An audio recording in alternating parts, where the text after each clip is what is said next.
Holland ఎంసీఎస్లో Visakha కళకళలాడిపోతుంది.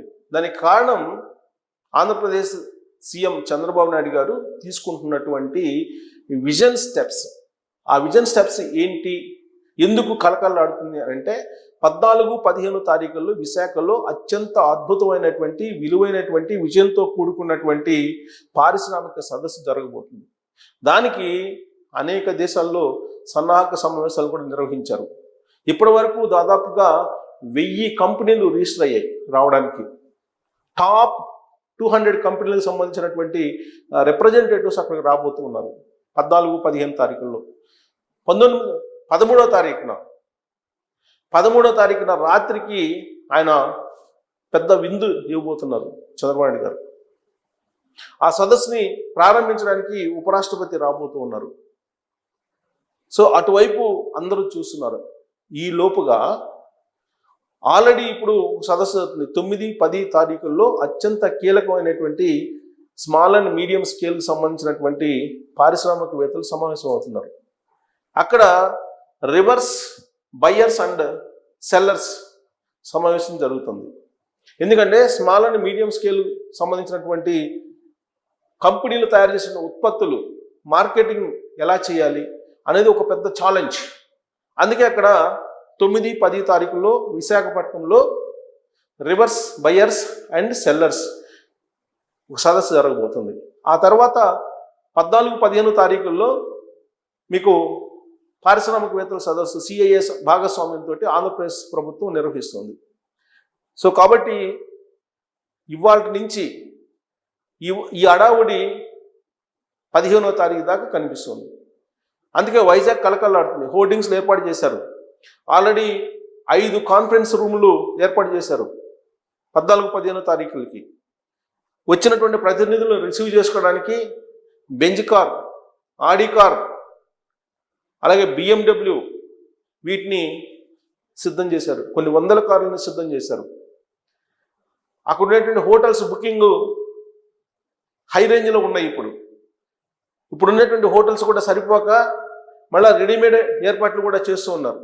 గతంలో ఎప్పుడూ లేని విధంగా వైజాగ్కి ఇప్పుడు అంత డిమాండ్ వచ్చేసింది. రీసెంట్గానే వైజాగ్లో గూగుల్ డేటా సెంటర్కి సంబంధించి ఒప్పందం కూడా జరిగింది. దాదాపు 1,30,000 కోట్ల పెట్టుబడితోటి అక్కడ డేటా సెంటర్ను పెట్టడం అనేది ఒక గేమ్ చేంజర్. టోటల్గా విశాఖ మొత్తం ఎకోసిస్టమ్ మారిపోబోతుంది. ఈ ఎకోసిస్టమ్ మారుతుంది అనేది ప్రపంచం మొత్తం తెలిసిపోయింది. ఎప్పుడైతే గూగుల్ తోటి ఒప్పందం జరిగిందో డేటా సెంటర్ పెట్టడానికి, ఏఐ డేటా సెంటర్ పెట్టడానికి, ఆ రోజే ప్రపంచం మొత్తం వైజాగ్ వైపు చూసింది. మీకు అందుకే సెర్చ్ ఇంజిన్లో చూస్తే కనుక విశాఖని సెర్చ్ చేసినటువంటి నెట్జన్లు ఎక్కువ ఉన్నారు. సుందర్ పిచ్చై అమెరికాలో విశాఖ గురించి మాట్లాడారు. ఒప్పందం కుదిరిన తర్వాతనే ఆయన మాట్లాడుతూ లోకేష్ గారి ఇనిషియేటివ్ తీసుకోవటం, అలాగే చంద్రబాబు నాయుడు గారికి ఉన్నటువంటి గుడ్ విల్, ఆంధ్రప్రదేశ్కి ఉండేటువంటి అడ్వాంటేజెస్, వీటన్నిటి గురించి ఆయన మాట్లాడారు. ప్రధానమంత్రి నరేంద్ర మోడీ గారు ఉన్నటువంటి చట్టాలని మార్చి Google data centre, AI data centre పెట్టడానికి అనుగుణంగా కొన్ని మార్పులు చేశారు. అందుకే ఆయన అభినందనలు కూడా చెప్పారు. ఇంత పెద్ద ఎత్తున ఇది జరిగిన తర్వాత ప్రపంచవ్యాప్తంగా వైజాగ్ గురించి, చంద్రబాబు గారి గురించి మాట్లాడుకుంటున్నారు. ఇలాంటి పాజిటివ్ వేవ్లోనే ఇప్పుడు పారిశ్రామిక సదస్సు జరుగుతుంది. ఈ పారిశ్రామిక సదస్సుకి అనుకున్న దానికంటే ఎక్కువ మంది ఇండస్ట్రీస్టులు వస్తున్నారు అనేది ఇప్పుడున్నటువంటి ఇన్ఫర్మేషన్. అందుకే భారీ ఏర్పాట్లు చేస్తున్నారు అక్కడ. మీరు నిన్న మొన్న చూస్తే కనుక అక్కడ హోర్డింగ్స్, లోకేష్ గారి హోర్డింగ్స్, చంద్రబాబు గారి హోర్డింగ్స్, పారిశ్రామికవేత్తలకు సంబంధించినటువంటి ఇన్ఫర్మేషను, ఆంధ్రప్రదేశ్కి సంబంధించినటువంటి ఫుల్ ప్లెజ్డ్ ఇన్ఫర్మేషన్ ఇవన్నీ కూడా డిస్ప్లే చేస్తున్నారు. 5 కాన్ఫరెన్స్ హాల్స్ అక్కడ పెడుతున్నారు. ఈ 5 కాన్ఫరెన్స్ హాల్స్లో ఫస్ట్ వచ్చినటువంటి వాళ్ళు ఆ తర్వాత చంద్రబాబు గారితో ఇంటరాక్ట్ కావడానికి ఒక సపరేటు కాన్ఫరెన్స్ హాలు, అలాగే అనేక మంది ఇండస్ట్రీస్టులు కలిసి గ్రూప్ డిస్కషన్ జరగడానికి ఒక కాన్ఫరెన్స్ హాల్, ఇలా మొత్తం 5 కాన్ఫరెన్స్ హాల్ని ఏర్పాటు చేశారు. అక్కడ 10 లక్షల కోట్లకు పైగా ఒప్పందాలు జరగబోతున్నాయని చెప్తున్నారు. ఇది మినిమం 10 లక్షల కోట్లు అనేది మినిమం అమౌంట్. 10 లక్షల కోట్లకు పైగా విలువైనటువంటి ఒప్పందాలు జరగబోతున్నాయి. ఆంధ్రప్రదేశ్ ప్రభుత్వంతో ప్రపంచంలో ఉండేటువంటి టాప్ 200 కంపెనీస్ రాబోతున్నాయి, అవి ఒప్పందాలు కుదుర్చుకోబోతున్నాయి. ఇది ఒక చేంజ్, గేమ్ చేంజ్ ఈ సదస్సు ఆంధ్రప్రదేశ్కి. అవి 100కి 100% ల్యాండ్ అయ్యేలాగా ఈసారి లోకేష్ గారు డ్రైవ్ చేస్తున్నారు. దానికి సంబంధించి రోడ్ మ్యాప్ తయారు చేశారు. గతంలో పారిశ్రామిక సదస్సులు జరిగితే ఒప్పందాలు జరిగేవి. ఒప్పందాలు జరిగినటువంటి అమౌంట్లో 25% కూడా వర్కౌట్ అయ్యేది కాదు. యాక్చువల్గా కార్పొరేట్ లా ప్రకారం మొత్తం జరిగినట్టు ఒప్పందాల్లో 25% ల్యాండ్ అయినా కానీ సక్సెస్ అయ్యాయి, ఆ సదస్సు సక్సెస్ అయిందని చెప్పి చెప్పుకునేవాళ్ళు. కానీ ఈసారి లోకేష్ గారు అలా కాదు. ఎన్ని ఒప్పందాలు జరిగితే అన్ని ఒప్పందాలు ల్యాండ్ అయ్యేలాగా రూట్ మ్యాప్ని తయారు చేశారు. దానికి వాట్సాప్ గ్రూపులను తయారు చేశారు. అనేకమైనటువంటి వాట్సాప్ గ్రూపులు ఉన్నాయి. ఎందుకు వాట్సాప్ గ్రూపులు తయారు చేశారంటే స్పీడ్ ఆఫ్ డూయింగ్ బిజినెస్.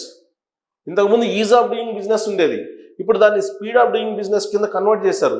ఏంటి స్పీడ్ ఆఫ్ డూయింగ్ బిజినెస్ అని అంటే, ఒక కంపెనీ పెట్టుబడులు పెట్టడానికి వచ్చినప్పుడు ఆ కంపెనీకి సంబంధించినటువంటి రిప్రజెంటేటివ్స్ తోటి ఒక గ్రూప్ క్రియేట్ అవుతుంది.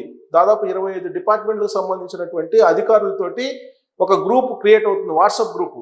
ఈ వాట్సాప్ గ్రూప్లో రెగ్యులర్ ఇంటరాక్షన్ ఉంటుంది.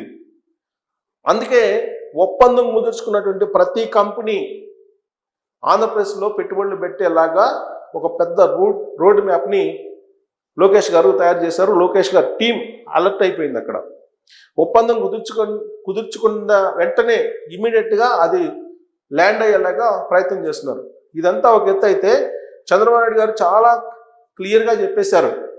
ఇప్పటి వరకు జరిగినటువంటి ఒప్పందాలు గత ప్రభుత్వం అంటే 2014 నుంచి 2019 వరకు ఉన్నటువంటి తెలుగుదేశం పార్టీ ప్రభుత్వం కానీ, లేదా 2019 నుంచి 2024 వరకు ఉన్నటువంటి జగన్మోహన్ రెడ్డి గారి ప్రభుత్వం కానీ చేసుకున్నటువంటి ఒప్పందాలు, ఆ ఒప్పందాలకు అనుగుణంగా కనుక పరిశ్రమలు పెట్టకపోతే ఇమీడియట్గా వాటన్నిటిని రద్దు చేసేసి భూములు మళ్ళీ వెనక్కి తీసుకోవాలని చెప్పి ఒక నిర్ణయం తీసుకున్నారు చంద్రబాబు నాయుడు గారు. ఎందుకంటే ఒప్పందం చేసుకున్న తర్వాత కాల పరిమితి మేరకు పెట్టుబడులు పెట్టాలి, ఉద్యోగ అవకాశాలు కల్పించాలి, ఉపాధిని ఇవ్వాలి. అలా కాకుండా ప్రభుత్వ భూములు ఎంజాయ్ చేస్తుంటే మాత్రం ఒప్పుకునేది లేదని చెప్పి చాలా క్లియర్గా చెప్పడం జరిగింది.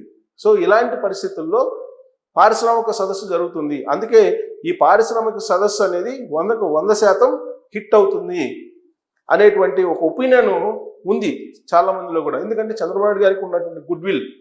చంద్రబాబు నాయుడు గారు గతంలో ఇండస్ట్రీ ఫ్రెండ్లీగా ఉండేవాళ్ళు, హైటెక్ సీఎంగా ఆయనకు పేరుంది. ఇప్పుడు క్వాంటమ్ కంప్యూటర్స్, ఏఐ వీటన్నిటిని పరిచయం చేస్తున్నారు. ఆంధ్రప్రదేశ్లో 2026 జనవరిలో క్వాంటమ్ కంప్యూటర్ ప్రారంభమవుతుంది. దానికి సంబంధించి అన్ని ఏర్పాట్లు జరిగిపోయాయి. 2026 జనవరి అంటే ఒక 3 నెలల్లో క్వాంటమ్ కంప్యూటర్స్ టవర్ అక్కడ ప్రారంభం కాబోతుంది.